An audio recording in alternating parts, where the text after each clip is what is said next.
Hi, this is Eternal King here bringing you another LOR video today.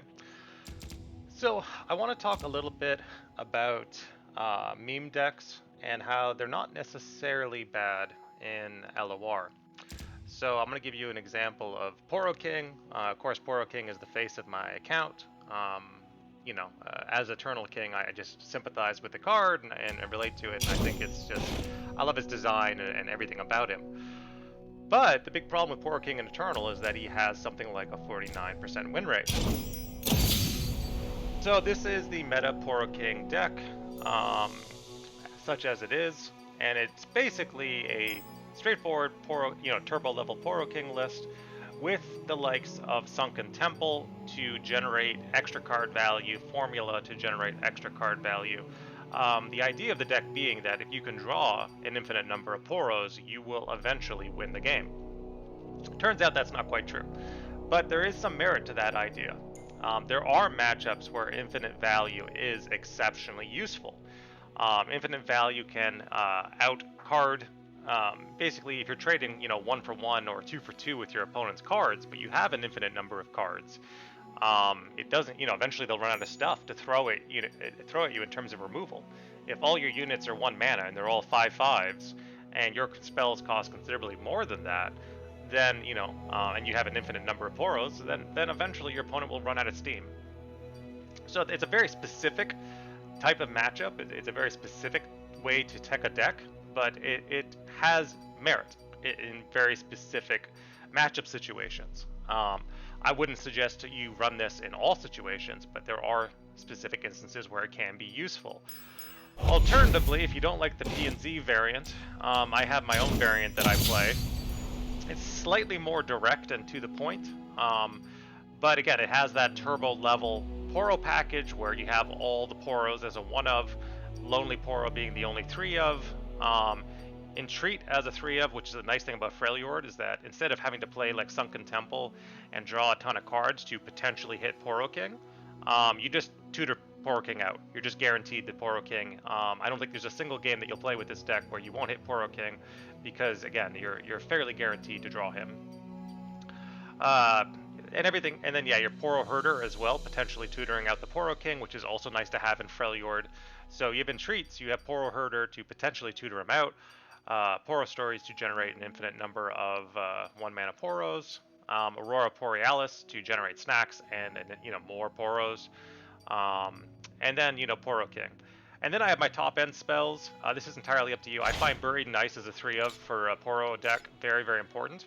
It essentially says, I don't care how big your board is, I will push past it, which is very, very good. And then Pack Mentality being another case where if your Poros are all 5/5s, you can make them 7/7s with Overwhelm. So you're 6 wide.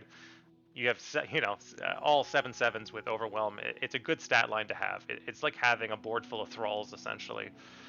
It's quite powerful without having to go through all the rigmarole of trying to get those thralls out of the landmark.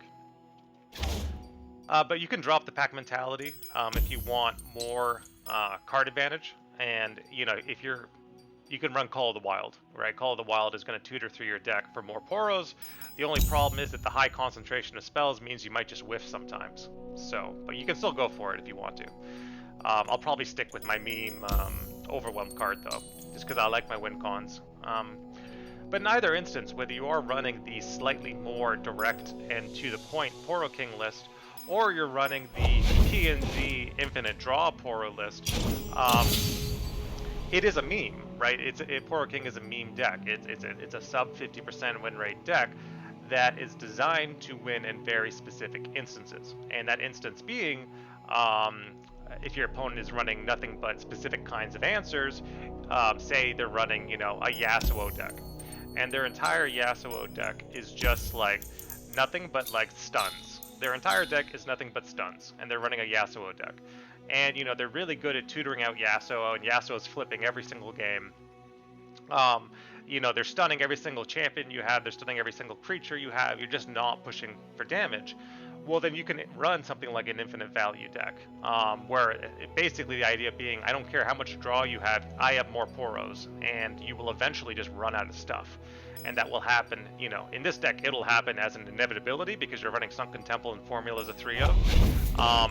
And then, you know, I've also tested it in the Freljord Shell where, yes, you know, in the Freljord Shell, it's fine. You'll still have more than enough value than you'll ever need to push through, you know, an infinite amount of removal, essentially. And basically, you know, saying to your opponent, well, you don't have real win cons, therefore I can do this, right? You can meme this hard when your opponent isn't running real win cons, which is great for you. It's really good for you if your opponent isn't, you know, isn't on the attack, isn't the aggressor, it isn't the mid-range value deck, it isn't the control, like it is a control deck, but it's a control deck that isn't like Jace Lux, where Jace Lux can do really powerful things. It is just a deck with an infinite, you know, with nothing but removal cards. And because you have infinite creatures, they will run out of steam. So that's the short video for today, just saying that, you know, even though a deck might have a sub 50% win rate, it does not mean that it is a bad deck. It means that it is a deck that targets very specific matchups. So yeah, there is a Yassao Katarina deck that you can see on Runeterra AR that is designed for Eternal Ladder. It is sub 50%. And then there is a Poro King deck that you can run on Eternal Ladder that is sub 50%. And in both cases, both decks are memes, but they kind of cancel each other out. They're like different answers to the same solution. One has, you know, as much removal as humanly possible that you could ever cram into a deck. And then the other deck has as many creatures as possible that you could ever cram into a deck. Because again, Poro Stories generating something like 3 5/5s for 2 mana is insane value. Alright, that's the end of the deck tech today, just talking about memes. You know, I think there's a common understanding that just because a deck is a meme that it is bad. I don't think I've ever quite suggested that. It's more so that the matchup table for the deck is so incredibly specific that it can never win more than 50% of games. But in those games that it wins very well. It's just, you know, hyper focused to what it does, hyper focused to what it is the deck does well. All right, this is Eternal King signing out. Talk to you next time.